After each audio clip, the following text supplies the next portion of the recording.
আমার কথা শোন, ইয়া হাবিবি তুমি কি বিদেশে যাবা তাহলে? হ্যাঁ, কোন দেশে যাবা? সৌদি সৌদি সৌদিতে করবা কি তুমি কও? হ্যাঁ? ইয়া হাবিবি কাম টু রিয়াল। আচ্ছা যাই হোক, ওই সব কথা বাদ, তুমি আমার কথা সম্পূর্ণভাবে মনোযোগ দিয়ে শুনবা। তোমার কথা ভিডিও করতেছি কিন্তু ভালো করে দিবে। তুমি যে, আরে যা, তোমার টাকা দিবানি গুড়া, ওয়েট করো।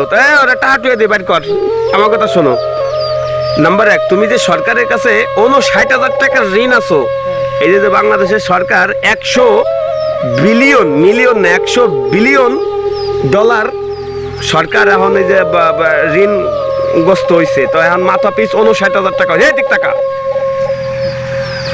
এখন সরকার যে মানে প্রত্যেক মাথা পিছা 59,000 টাকার দিন। এখন তুইও তো তোর মাথা আছে না? মাথা হাত দে, মাথা হাত দে, মাথা আছে না?